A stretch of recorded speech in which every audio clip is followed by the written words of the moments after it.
हाग्रामा महिलारियासो बिटिआरखौ बेंनो हागोन, सालायनो हागोन।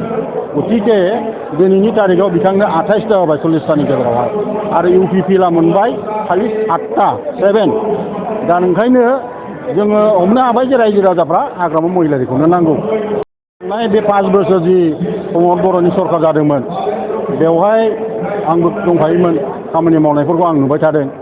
दा बिटिआर एकर्ड जादों, बिटिसि एकर्ड जादों, बेफोरखौ मावफुंजोबनांगौ दायित्व दङमोन। खिन्थु बे 5 बोसोराव बेफोरखौ मावफुंजोबनो हायाखिसै।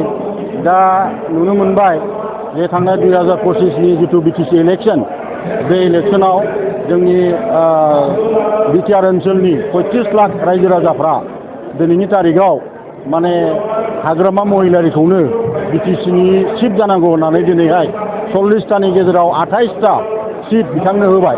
माने बिनिफ्राय एकदम मेन्डेटआ क्लियार जे हाग्रामा महिलारियासो बिटिआरखौ बेंनो हागोन, सालायनो हागोन। गतिके दिनैनि तारिखाव बिथांनो 28टा होबाय 40टानि गेजेरावहाय आरो इउपिपिएलआ मोनबाय खालि 7टा 7। दा ओंखायनो जोङो हमनो हाबाय जे रायजो राजाफ्रा हाग्रामा महिलारिखौनो नांगौ।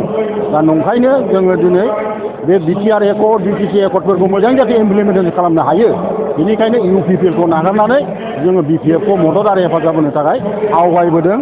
जाहाथे एकर्डफ्रा जेसेबां क्लजफोर दं बेफोर जाहाथे जानानै थांजोबो। खारन दाबो मार्टेस फेमिलिनि मानसिफ्रा फैसा मोनाखै, एनडिएफबिनि एक्स-ग्रेसिया मोननांगौ बेफोर मोनजोबाखै, दाबो एनडिएफबिनि मानसिफ्रा जेलाव दङ। दा गतिके गोबां खामानि मावनो गोनां दङ आरो बिटिआरनि जिफोर क्लजफोर दङ, जेरैहाय मेरिन, सेन्ट्रेल इउनिभारसिटि, बिनि बादै पेकेज